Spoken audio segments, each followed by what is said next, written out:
Hello and welcome to the 12th episode of the Ultimate Health Podcast. My name is Jesse Chappis and I'm here with my co-host, Marnie Wasserman.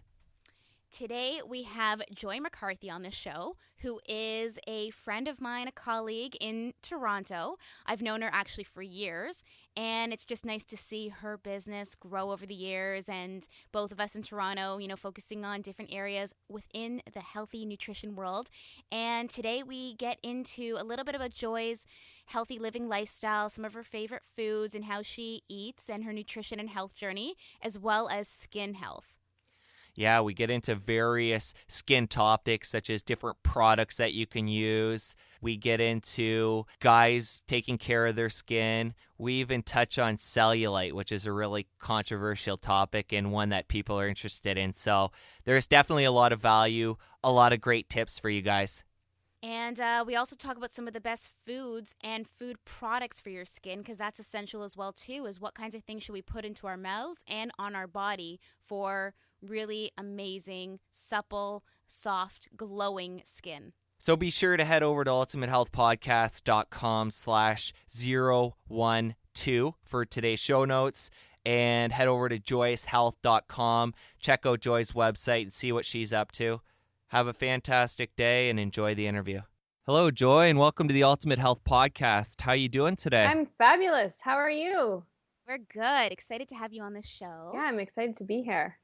Yeah, Joy. So why don't we get right into things? And can you just tell us your health journey to this point? And just share your story. Totally. So about 15, 16 years ago, I had a lot of health issues. I had hormonal imbalance and my hair was falling out. I had a lot of anxiety, had major digestive issues, and I thought I was a health nut. This was obviously before I was a nutritionist. So I went years feeling this way, going from doctor to doctor, specialist to specialist. I tried many different prescription drugs, many different hormone pills, like the birth control pill, which was always, what every doctor recommend to try and balance things. And I wasn't getting anywhere other than sicker. And I was feeling worse. And I'd go like 6-7 months and not even have my period. And so finally I came to this fork in the road. I saw yet another specialist, an endocrinologist, and she's like, why don't you try this new pill, this new birth control pill? And I'm like, oh God, I've heard this before. Same old story. You take this pill, it'll get rid of these symptoms. So I took the prescription. I went home. I thought about it all night. And I woke up the next morning and I had really like a paradigm shift, and I ripped up the prescription and I'm like, that's it. I'm tired of going from doctor to doctor, trying to find out what's wrong with me. I need to address the root cause. And that's when everything changed. So that's when I started doing so much research. I learned so much about emotional wellness, about how lifestyle factors affect my health. I changed my diet, and this is when everything changed. And it took about 6 months for me to notice my hair start growing back and feeling better, and my digestive problems totally went away. Went back to the doctor, had the blood work done, and he's like, "Yep, your hormones are completely balanced. What the heck did you do?" So that's where it started. And here I am, 15, 16 years later, and I feel great, and I would never look back. That's amazing. So your journey just kind of escalated as you started to learn things and incorporate things and make a shift. Exactly.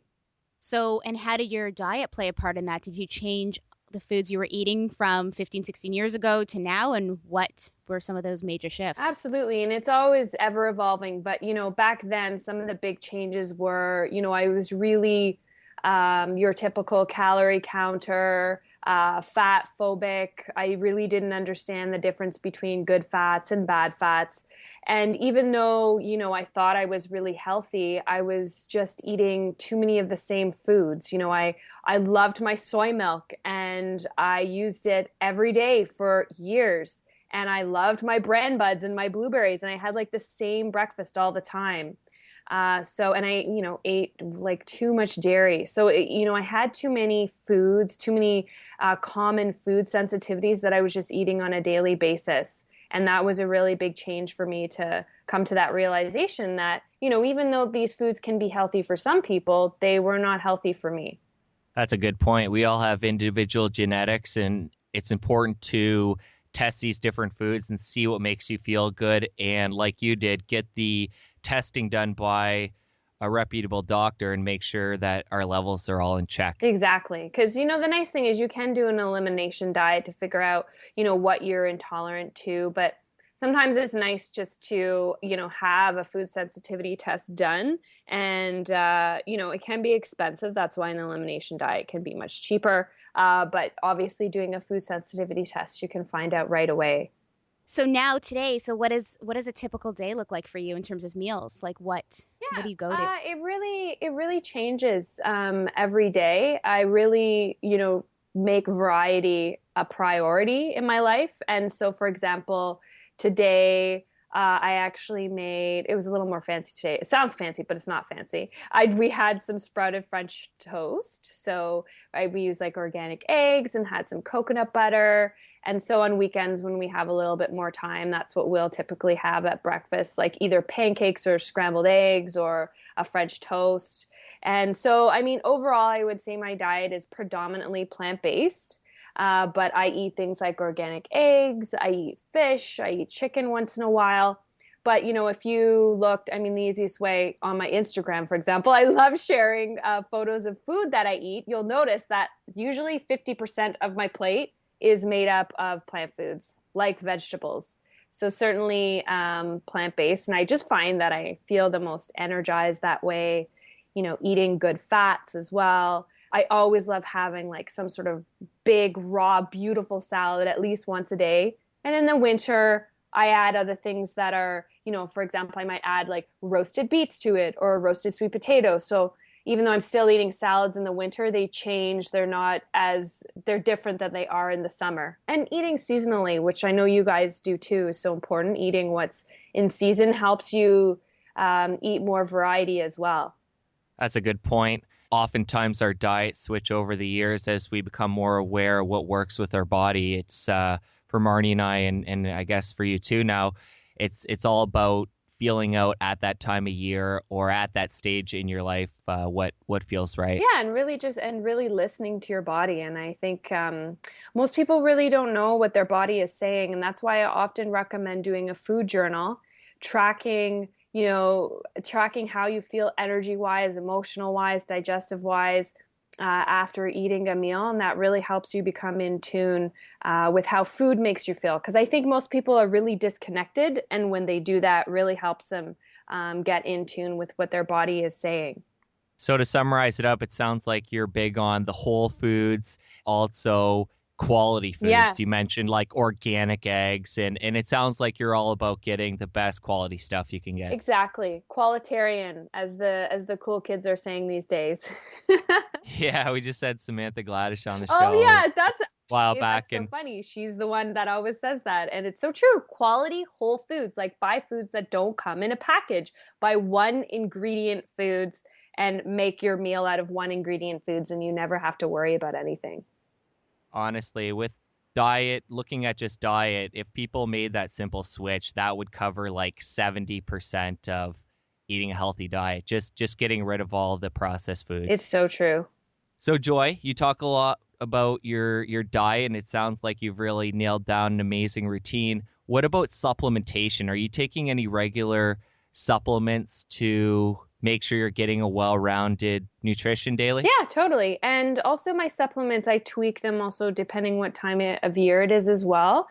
So right now I'm definitely taking vitamin D. I don't really take vitamin D in the summer because I definitely make effort to be outside for a good amount of time always. So taking vitamin D right now, always I take my probiotics all throughout the entire year because they really help keep my digestion in check, and also so important for my immune system. It's funny because actually earlier this year in January, it was just really super busy and I got a little bit off track with my supplements and I wasn't sleeping as well. And I got so sick. I have not been sick in years. And it just goes to show you, I got off track, and it happens to the best of us. But so this year I said to my husband Walker, I'm like, okay, come January, I am making sure 100% I'm making sleep a priority no matter how busy it is. And I also take an omega-3 as well, a fish oil. And sometimes I take vitamin C. I think that's pretty much about it. Oh, and a folic acid I take as well. But again, it kind of changes depending on how I'm feeling and what time of year it is. And that makes perfect sense. When it comes to supplements too, I'm always about food first, but I believe in the way I like to put it is intermittent supplementation, depending on what your body needs Yeah. and the time of year. So that sounds about right. And it sounds on par with what I do too. And I think it helps too to fill in those gaps, because I think even if I agree 100%, food first, supplements are supplemental to a good diet. But, even if you eat 100% organic, I still think that there can be gaps in our diet when you compare to the state of our food. If you compare like 50 years ago, our food nowadays is even organic is less nutrient dense than it was 50 years ago. So I think there can still be some gaps in our diet. And back to what we were talking about before, testing is so important. I mean, going by how you feel and your energy levels, that's a big part of the equation. But having regular tests to make sure all your levels are in check, I think that's of the utmost importance. Yes, I agree.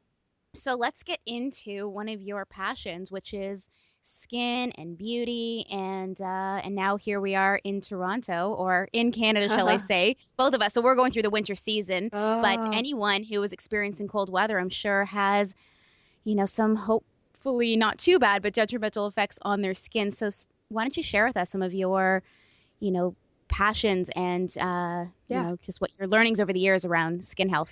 Well, definitely. I mean, I even notice it as soon as it gets a little bit colder, the heat goes up in our condo, and naturally we are more drier. Most people, what I hear from my clients, for example, that they complain of dry skin, itchy skin, eczema flares up in the winter, dry scalp. And there are so many things that you can do to help prevent this, because having dry skin and feeling itchy is it takes your glow away.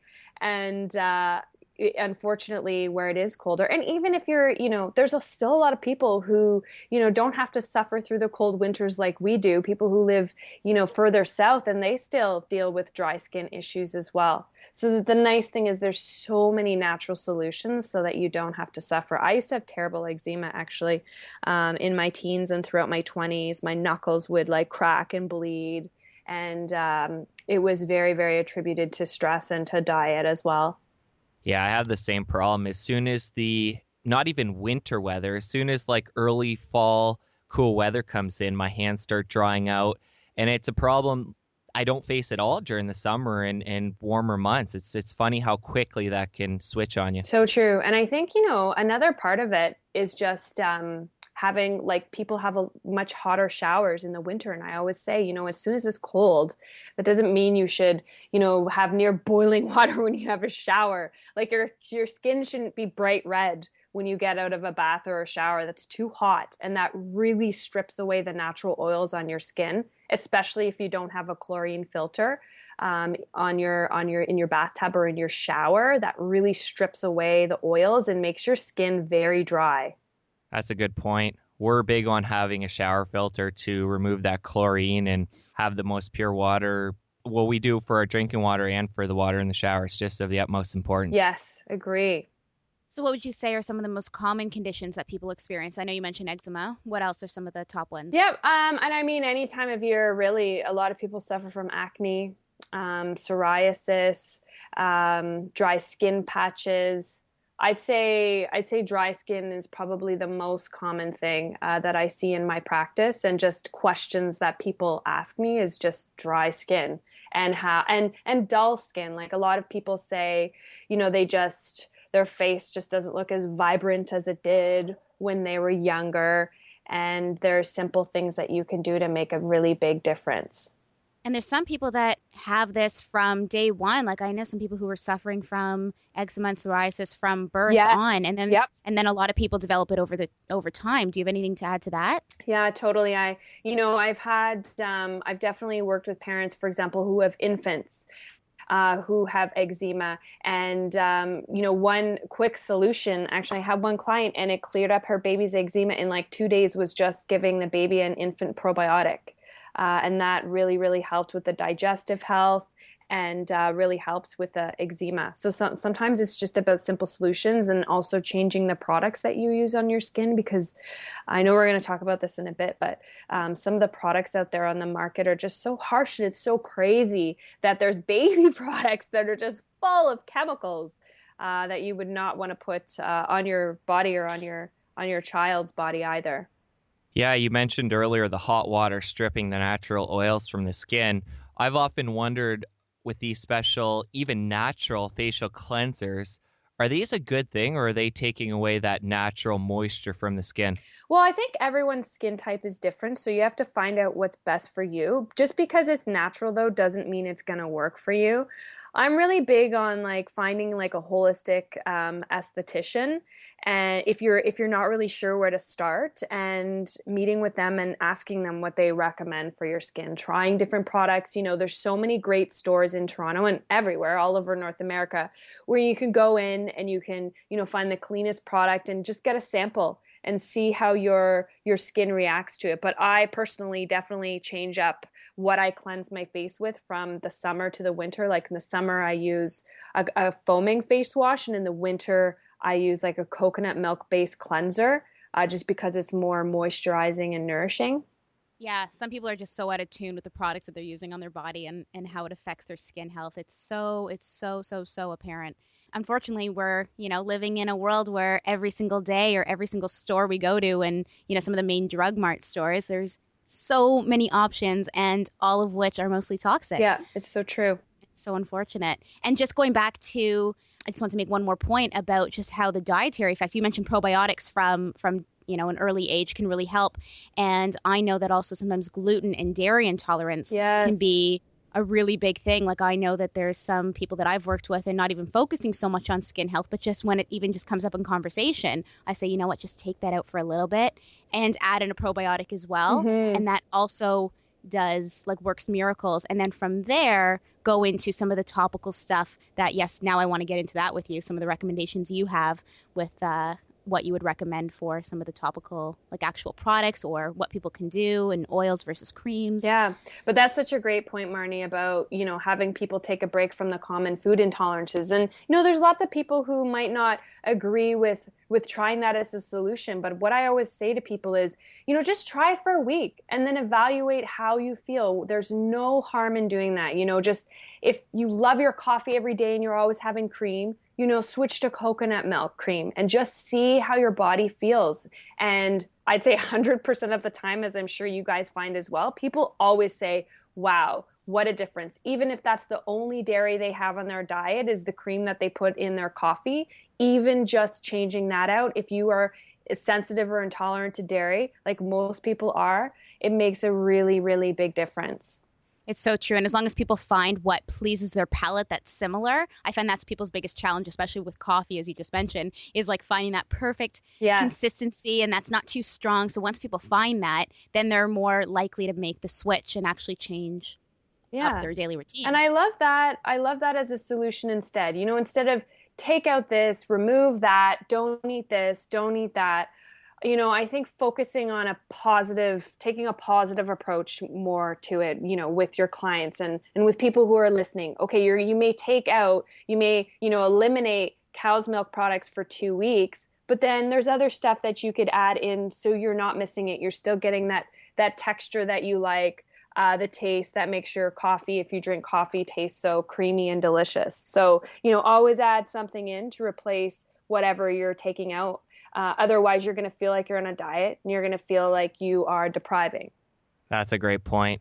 And back to facial skincare, it sounds like you advocate washing the face. I'm not sure how many times a day that would be. Is that like a morning and nighttime routine? Well, and also, how do we go? Sorry, to elaborate on that a bit. Do we want to naturally put oils back on the skin to keep the skin moist and keep that barrier on the skin? Yeah, I definitely think that there's a lot of great products out there that have great natural oils. I also think that, how many times you wash your face per day really is an individual thing. For me, I used to actually always wash my face twice a day.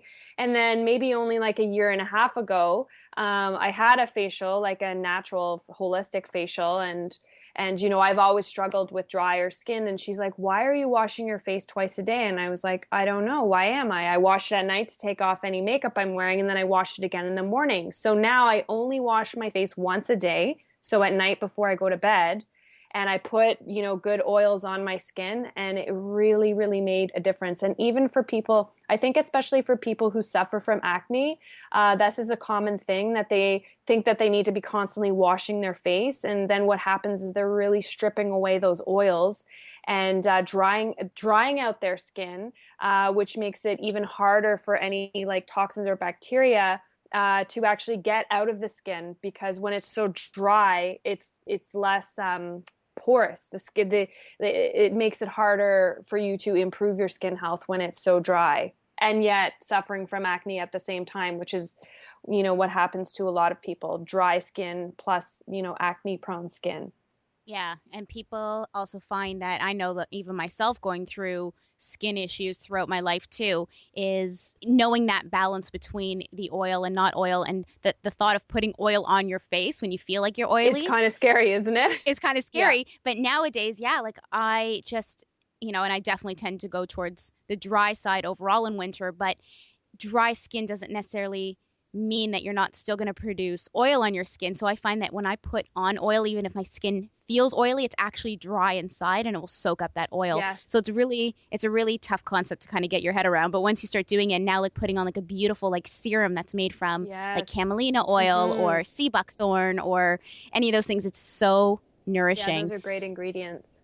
Well, I want to get into in a second. I want you to maybe talk about some of the toxicity in some of the most common products and maybe what people should look out for that they want to avoid. Well, I always go by, which I'm sure you guys are both really familiar with. I really love David Suzuki's guide to, you know, avoiding the dirty dozen, as we call them in cosmetics. So I always sort of keep that handy with me. And unfortunately, up to 80% of the products in Canada have these dirty dozen ingredients, you know, everything from phthalates to DEAs and parabens. And the whole thing is just, you know, getting really comfortable reading your labels.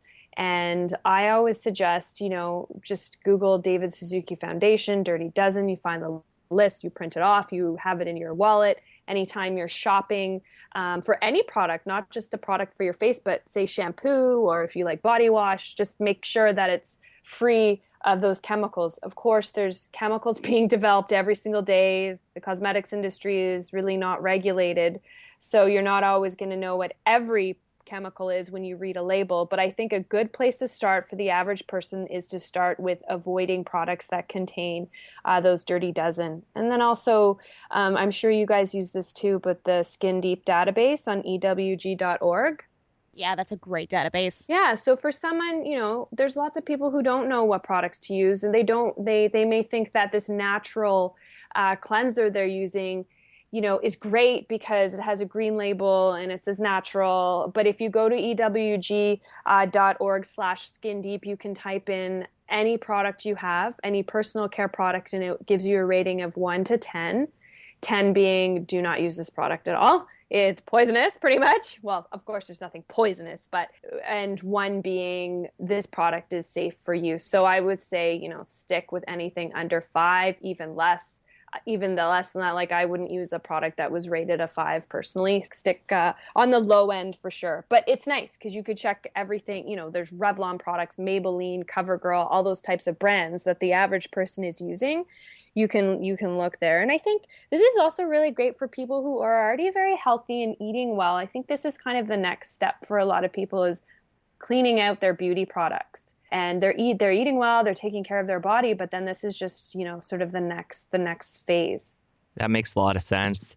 Can you get into, because I'm sure you've done a lot of research and tried a lot of different products. Yes. Can you get into certain brands that people can trust and certain products that you specifically use on your skin? Yeah, totally. The nice thing is, you know, when I started using natural products, I don't know, maybe 10 years ago or more, there was not Like, it's just unbelievable how much the industry has grown. I remember using face washes and shampoos that were very clean and natural back in the day, and they did not work. They were just terrible. So brands that I like, thinking more locally, I love Graydon. I know Marnie, you love her products as well. She has a really nice cleanser. I really like Eminence Organics. They're a brand from Hungary. They've been around a long time.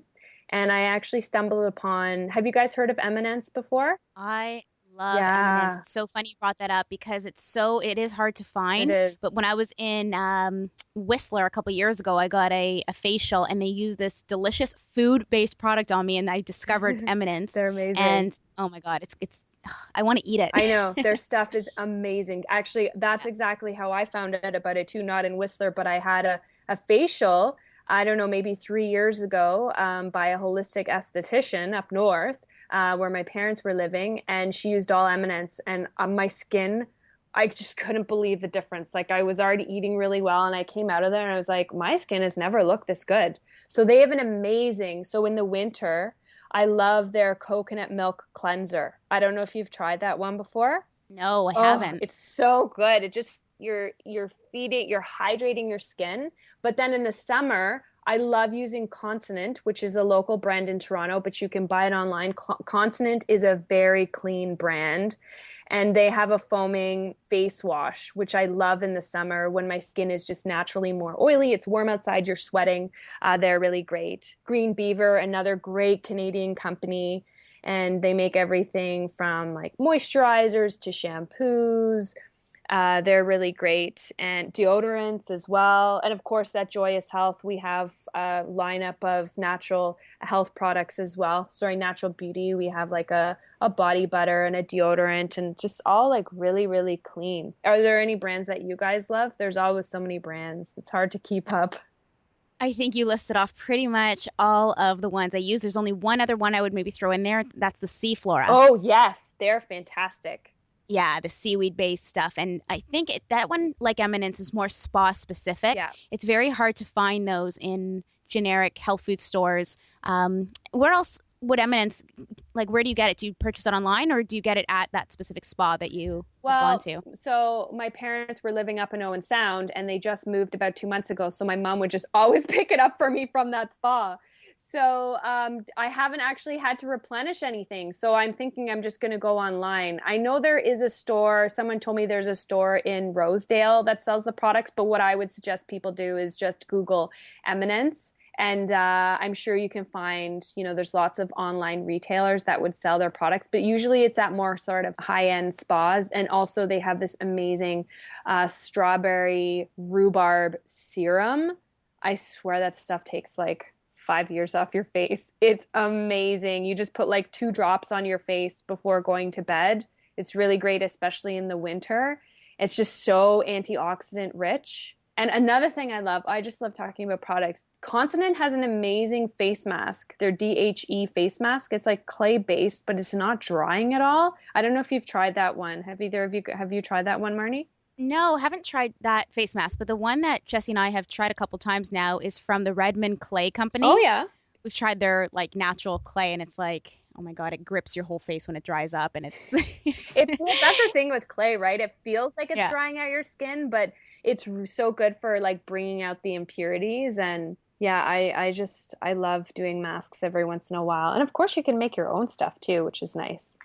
Joy, you mentioned Green Beaver, and their face wash I find is amazing. I've been using it for years. I think it's a grapefruit aloe. Oh, nice. And actually, I've gotten Marnie onto it in the last year or so, and we both love it.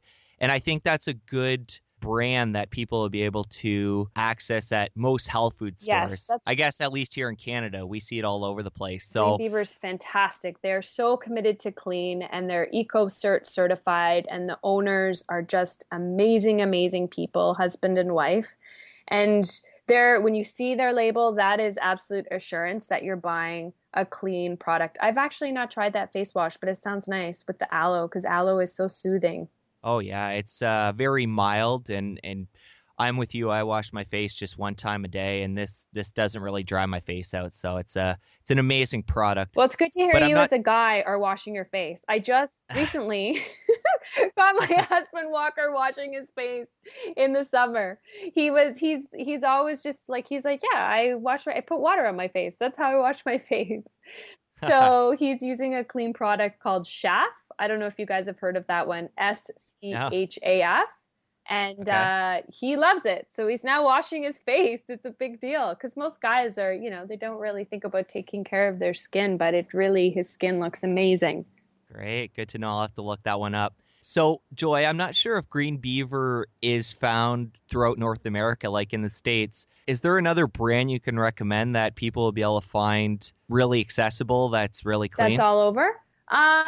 Yeah, just a company that's making different skincare products that is really accessible. And then I know it's easy for people now to Google and order this stuff online, but maybe just even to get started on this, where they could walk out to their natural health store, like their local store, and pick something up. Yeah, I think, especially for your US listeners, I think the key thing is to go to a food store rather than the drugstore. Even though a lot of drugstores do have like healthier, clean options, but go to a health food store and just ask questions. I mean, trying to think of other brands like that are more widely found in the US. Hugo Naturals, I know, is one. Although I don't know if they have facial products, but they definitely have hair products. I try so many different products and I'm having a bit of a brain fart right now. Well, if not, maybe just list some of the like maybe top 5 ingredients someone would want to look for in a product. Yeah, so well, depending whether it's a cleanser or,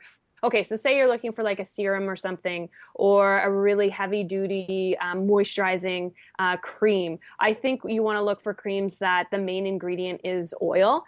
So for example, like Marnie, you were saying you love like a sea buckthorn. I love argan oil, which is nice. It's rich in vitamin E, so it's really good for anti-aging as well. So when you're reading the label, you want to look for things like coconut oil or argan oil, things like aloe. You want to make sure that you avoid the Dirty Dozen products. So you want to make sure it doesn't have, any petrol-based products, or fragrance is another thing you want to make sure you avoid. If a product is scented with an essential oil, I think that's fine as long as it's an essential oil that jives with your skin type, because there can be some essential oils that can be actually irritating to the skin and they're put in a sensitive skin product. I've seen that before, which doesn't really make sense to me. But I think those are the key things, like looking for oils that you recognize and looking for ingredients that are like food based as well. There's lots of good brands that they say practically you can eat it. Actually, I just thought of another brand was Skin Essence Organics. Everything that's in their products is like basically food. I mean, not that I'm recommending you eat it. I don't think it'd be very tasty, but looking for ingredients that are real and whole, just like, having the same philosophy with food as well. That's a good point. The wanting to be able to always put clean ingredients on your skin, because it is porous and those things end up in your bloodstream. So you want to only put things on your skin that you would be able to theoretically eat. Yes, exactly. And then you never have to worry about, because what goes on you gets in you, and so then you don't have to worry about because it can get in, it obviously gets into your bloodstream. It's a quicker route to your bloodstream than actually eating it. So using really clean products is absolutely key. And all the products that I use, what I like about them is there's relatively few ingredients. It's basically essential oils for a scent, different oils or different milk cleansers. Like I said, I love the coconut milk cleanser by Eminence. It's really, really great. And then there's product, like for example, you don't even have to buy products for like eye makeup remover. You could just use coconut oil. So easy to take. If you wear mascara, the mascara will just slide right off of your eyelashes, because a lot of people buy these hypoallergenic products, from the drugstore to remove makeup, and it's full of chemicals that are drying. I mean, sure, you can get alcohol-free based eye makeup removers, but still I think that's a bit misleading for a lot of people. When they see that it's hypoallergenic for sensitive skin, they just assume it's safe. I used to assume that myself, actually, because I definitely have sensitive skin, but that doesn't mean it's not full of a cocktail of different chemicals. Totally agree. Yeah, when I discovered coconut oil for my eyes, it was like a night and day experience, and it's so brilliant. But maybe this is a good time, Joy, to maybe share a quick do-it-yourself recipe, talking about clean ingredients. If someone wanted to make something at home, Yeah. I know you're into that. So maybe just give someone, like our listeners, a tip of what they can make for a homemade cleanser or facial cream or whatever you've got up your sleeve. Yeah, totally. Well, just off the top of my head, I like using raw honey and mixing it, say, with like coconut milk or coconut yogurt, because honey is so antibacterial. And even putting a little bit of coconut oil in there and making it could either be a cleanser or it could be a mask. Another nice thing I like to do once in a while, I do this kind of more in the summer because it feels very cooling on the face too, is doing like a chocolate avocado mask. So, mashing up with a fork some of like a ripe avocado, mixing in some raw cacao powder and putting in a little bit of coconut milk. If you need to get it sort of more liquidy, and putting that on as a mask is just so hydrating and feels so soothing on your skin. So those are my... Just be careful not to eat it all. Yes, before it goes on your exactly. face. Because basically you're putting pudding on your face. So it can be hard not to eat it. But coconut oil, just putting coconut oil on your scalp or on your face is really good because it's so moisturizing, so antibacterial. I find that sometimes with coconut oil, like I always used to use coconut oil on my legs, like after shaving my legs, for example. The only thing with coconut oil, I think you need other oils in there to actually penetrate the skin, because sometimes coconut oil just kind of sits on top of your skin and it doesn't really absorb into the skin. So because I found that, because like I said, I always used to use coconut oil, and I find when you have other oils mixed in with it, it works better. You actually have it absorb and properly moisturize your skin. And apple cider vinegar is great for washing your hair too. It's good, for dandruff. It's great as, it works as both like to condition your hair, even though you almost think of vinegar as being drying. Doing like a mixture of water, like you could do like a little spray bottle of like water and apple cider vinegar, spray that on your hair when you shower. And it really, really helps to cleanse your hair, because most people use products that strip away all the natural oils in their scalp and their hair and makes their hair really dry. But what makes your hair so shiny is the natural oils that are produced in your scalp. So you don't want to be stripping away those oils with really harsh shampoos. And some of the really natural shampoos can actually be quite harsh. So a little goes a long way. Can you recommend any specific shampoos? I know that's been a challenge for me. There's a lot of natural ones I've tried, but I haven't really found one that's super clean and doesn't dry out my scalp. Have you tried, I know you like the Green Beaver cleanser. They have shampoos. Have you tried their shampoo? They have good shampoo. I like to change it up often because, using the same shampoo all the time it's like anything, you really do need to change it because you can start to get buildup and need to try like a different product. But I also really like Rahua, Rahua. It's a company from the US, and they are normally, my typical shampoo is like $11-12. I don't buy like overly expensive hair products just because I have so much hair and I tend to have to use a lot of shampoo. But Rahua is really great. And they're at places like the Detox Market, Husk, Pure and Simple. You can look them up online. You can buy them online. They're a fantastic shampoo and conditioner. I highly recommend them. They're clean. They're just a little bit more expensive, more like around the $30 mark probably. But there's other brands that are definitely cheaper, like Green Beaver or like Hugo Naturals, which probably can get $11-12. Even just going to the health food store, there's lots of different brands that are clean and very inexpensive. Okay, perfect. So for the listeners, you guys might be getting overwhelmed by all these different brand names and recommendations, so which is, no, this is fabulous. This is what we want. But just so you guys know, we're going to put links to all these different products and companies in the show notes. So you guys can just sit back and relax and enjoy listening, and then go check theultimatehealthpodcast.com and find links to all these. So great. Enjoy. Staying on the food topic a little bit, we talked about some different natural things you could put on the skin. What about foods we would want to consume to help us get glowing skin and keep our skin healthy?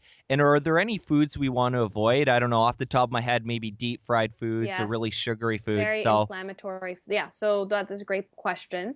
And I agree 100%. Things like fried foods, foods that are high in refined sugars are very inflammatory promoting, which can make things like acne and eczema worse because they really elevate those inflammatory compounds. But things to eat, I always focus for beautiful skin, focus on enhancing detoxification, having better bowel movements, helping your liver out because your liver is like this filter. And it's very, very important to make sure you eat liver-loving foods so that you can filter out toxins so they don't end up settling in your lymph system and then ultimately ending up, as a skin eruption, as either eczema or acne. So making sure you eat lots of plant foods and focusing on green foods, things like kale and arugula and spinach.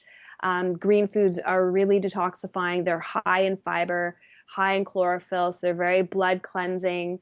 Things like beets are so great for your liver. They really help to protect the liver from toxins that can be harmful. And also they help to cleanse your liver. Lemon and water, such a simple habit. I'm sure you guys both sing the praises of lemon and water for skin health. And it's such a simple habit to do every day if you don't have a citrus allergy, of course. But, squeezing half a lemon or a quarter of a lemon into a 500 ml, so a big glass of water, first thing in the morning, such a simple habit to do to improve your skin health. And over the years, I've seen so many people add this one simple habit, and wow, what a change in a short amount of time to your skin, because lemon helps to stimulate your liver's detoxifying enzymes. It helps you have better bowel movements. It's very alkalinizing to the body. So focusing more, there's that whole discussion about acid versus alkaline. So most plant foods are very alkaline. And then eating adequate amounts of protein. When I see people who look like they are older than they should, they have sagging skin, they have premature aging. Often when I look at their diet and their food journal, not eating good quality sources of protein to keep their skin supple and keep the structure of their skin. And their skin is just more in breakdown mode. So making sure you eat adequate amounts of protein, whether you're plant-based or you eat animal foods. There's lots of good sources of protein, protein powders you can add to smoothies, eating things like eggs and fish, nuts and seeds, green foods, green superfoods like spirulina. So those are some options. And fat too. Sorry, I didn't even talk about fat. Good fats are so important for skin suppleness and hydration. Eat your hydration as well. It's not all, of course, we haven't even talked about water, but drinking water is essential for beautiful skin. And so that's why lemon and water in the morning is a great place to start. Great. Are there any other overall things people should consider for healthy skin? I mean, I just don't want to miss any big ones. Like you just mentioned the water. Are there any other biggies out there? Yeah. So drinking adequate water per day. And just to build on that a bit more, most people aren't sure how much that is. I personally never drink 12 glasses of water a day, but that's also because I eat a lot of fruits and vegetables. So I'm eating hydrating food. So you really have to assess your own body. So, when you go to the washroom and you urinate, that is the best way to tell how well hydrated you are, because it should be a pale yellow. Unless, of course, you're taking a multivitamin or a B complex, then that can confuse things because that turns your urine bright fluorescent. But that's a great way to, determine your how much hydration you need. And then, of course, cutting out the common food sensitivities, because that can really affect your skin. There's been great studies, research done on dairy and how dairy, reducing dairy in one's diet can help prevent things like acne. And it really drives me crazy, I have to say, when, I have clients who tell me their dermatologist told them that diet does not make a difference in their skin health. And it's just crazy that there's still some doctors that are telling people that. And what I tell my clients is that, you need to just show your dermatologist the research, because they're not up to date. And there's absolutely a link. To diet and your skin health as well. And just every day, focusing on making sure you eat more whole, real foods, plant-based foods, not as many and try not to overcook everything. Did you guys have am I missing something obvious? Did you guys have any other ideas? No, I just wanted to give you the opportunity if there was anything we didn't really question on yet that you wanted to throw out there. No, I think you've hit all the big ones. Great. So, Joy, the sunscreen thing is really controversial. A lot of people out there are saying we want to get the sun. Well, obviously we want to get sun exposure on the skin to get our vitamin D and Yes. but there's a lot of sunscreens on the market, a lot of natural ones. Is this something we should be using all the time for one and blocking that sun exposure on our skin? And two, are there actually any sunscreens out there that are natural and good for the body? Yeah, so I think everyone is different in this regard. Like, you really have to, like, if you have pretty fair skin and you burn really easily, you don't want to be burning. So, I think it's important to have sun exposure every day. And even in the summer, I think it's important to have sun exposure when you're not protected, as long as you know what your burn point is. So, say being outside, for a quick brisk walk in the summer when you're wearing shorts and a tank top for 10 minutes.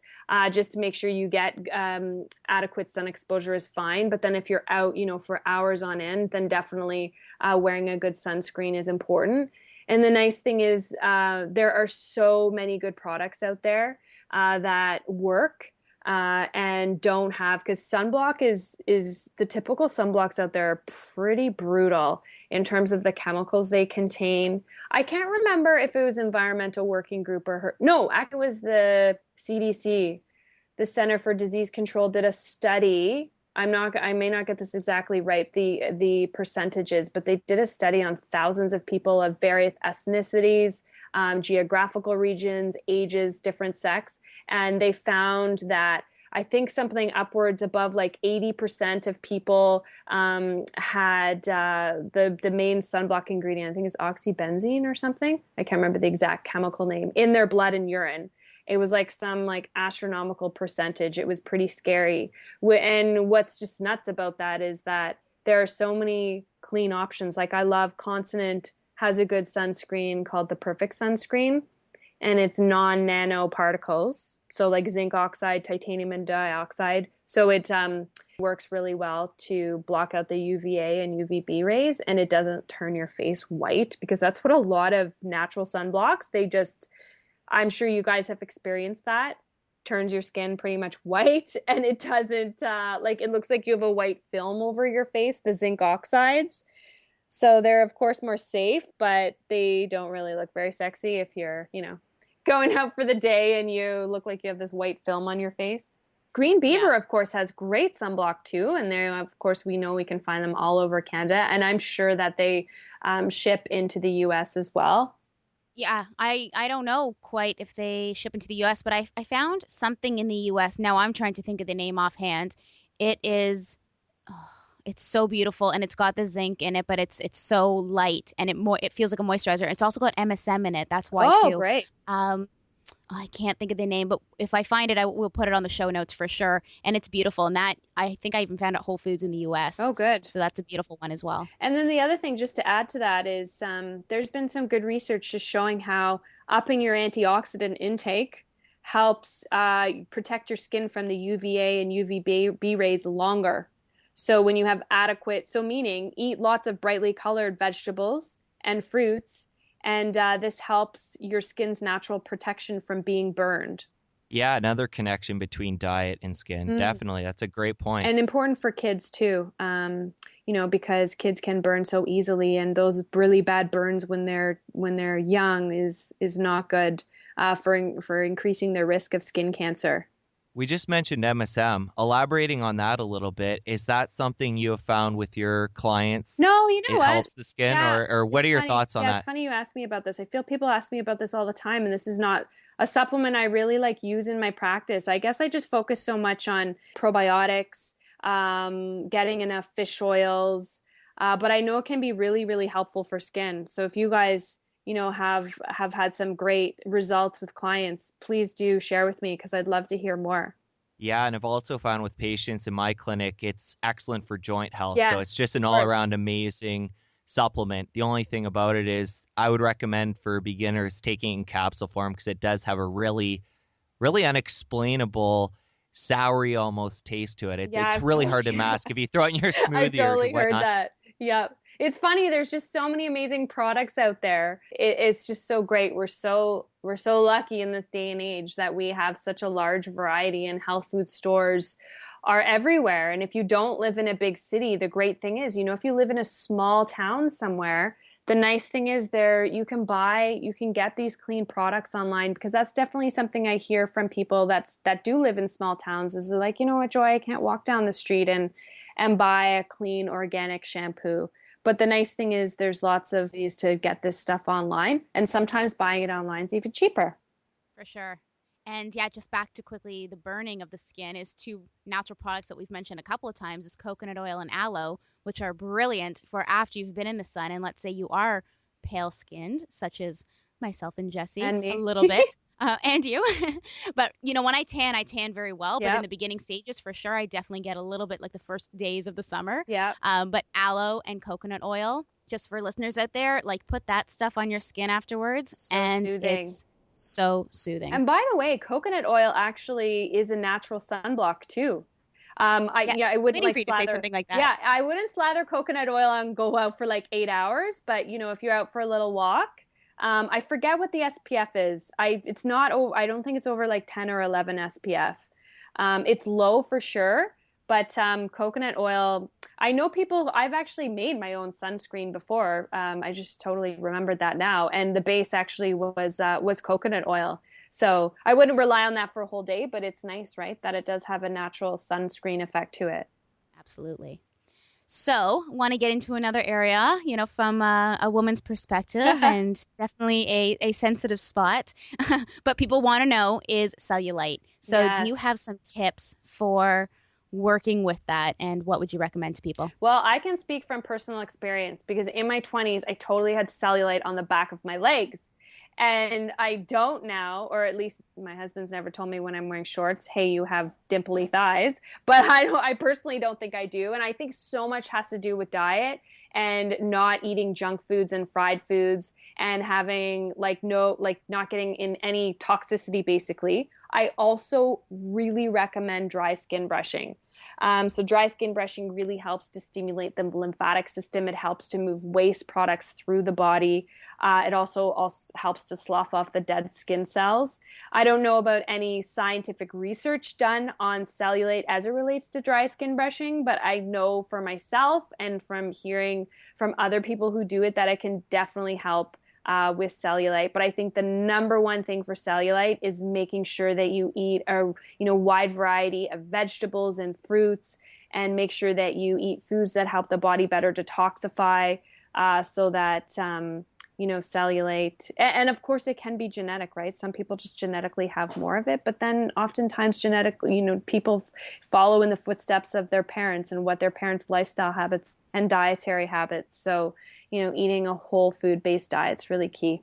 We've given the listeners a heck of a lot of information on skin health, and there's a lot of great nuggets in there that people can start implementing right away and work towards having glowing skin. So thank you for those. Great. To switch gears a little bit here, there's one question I like to ask most of the guests, and that is morning routine. I'm always fascinated by people in the health world and what they do first thing in the morning. Yeah. Can you explain how you go about starting your typical day? Yeah. So my typical day the first thing I always do, even before I brush my teeth, is I start out my day with a huge glass of water. Because when we've been sleeping, our body works up a lot of acidic waste, and we want to make sure that we cleanse. And so, if water is all you have available to you, start with that. But myself personally, I always like to either add lemon or add apple cider vinegar, or I like to use greens plus O in my water as well. So that's always my favorite way to start my day. And then depending what I've got on the schedule, like today I did a quick little yoga class in my bedroom. I did 25 minutes on yogaglow.com, which I love. And that's always a nice way to start my day. And then making time for breakfast. I really don't like rushing in the morning. So I make sure that I get up early enough so that I have time to have my breakfast, not have to stand while eating, but actually sit down and have breakfast. Like my morning routine's one of my favorite times of the day. So I make time for a good breakfast. I always like to have a tea, and and I take my supplements in the morning. So those are the key things. And I make time for dry skin brushing. One other thing I just wanted to mention about, especially this time of year with dry skin, is that, some people shower every day, which is perfectly fine. And if that's, what you need to do to make you feel fresh, then you should do it. But I'll never forget years ago when I went to Julie Danilek's workshop on detoxification, and she said something that was so funny, and I never forgot it. And it made me think of it just right now. And she said, when you shower, she said, when you shower, especially in the winter, if it's a warmer shower, just wash your dirty bits. Don't put soap on your whole entire body. Maybe once a week you need to wash your whole body, but just wash the dirty bits like your armpits and whatever else. And just it's so much better for your skin. And you're not constantly stripping off all those natural oils. That makes sense. Yeah. And also, just on that, you don't even need to wash your hair exactly all the time either. Yes, exactly. I only wash my hair like every 4 or 5 days, probably. Yeah, I'm with you there. Thank you for so many amazing tips. Thanks for having me, guys. Well, we're not quite done yet, Joy. If you're okay for another couple of minutes, we're going to actually switch gears yet again, and we're going to get into a rapid fire round. So we're going to ask you a series of questions, and you just answer first thing that comes to mind, okay? Okay. We'll have fun with it. I'll let Marnie take it off. Okay. So the first one, are you a cacao or a vanilla girl? Cacao. What is your favorite vacation spot? Italy. Anywhere in Italy. What is your biggest fear in life? What is my biggest fear? Ooh, that's such a hard one. Nothing is coming to my mind. I was going to say public speaking, but not anymore because I love public speaking. That was always my biggest fear. Great. You overcame it. That's amazing. Yes. So if you were stuck on an island all by yourself, you could only have one food with you. What would you choose? Coconut. We find that's a really common answer. That's my island food answer. Amazing. Yeah. Because it gives you so much, not just coconut, not just hydration, but food as well. Yes, and they're delicious. Yes. So right on. And hopefully they're local on the island that you pick. Yes, exactly.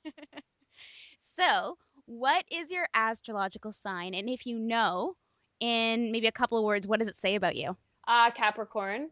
Very ambitious, hardworking, and determined, and also stubborn. But that's what other people tell me, like my husband.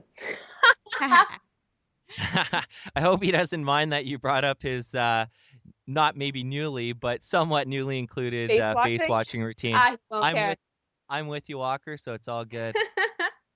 Okay, Joy, this is one question we do ask all the guests at the end of the show. We want you to leave us with one tip, strategy, something we can implement right away to better our health and take us towards ultimate health. Yeah, I think it's not food. It's not a supplement. I think it's a mindset. I think, replacing negative thoughts with positive thoughts as often as you possibly can. We have, thousands of thoughts. Far too often there are thoughts where we're criticizing ourselves or we're being negative. And I think really replacing those with positive, more optimistic thoughts is so important to our health and well-being, and our emotional wellness is very, very important. So thinking joyous thoughts is my final piece of advice. I love it. So well-rounded, Joy. We talked about nutrition, we talked about skin, we talked about the mind and the body. And I think everyone's going to get a lot out of this, both men and women. Wonderful. So, Joy, a year ago, you released your amazing book, Joyous Health. Yes. And Marnie and I have read through, and we love it. It's phenomenal. Thank you.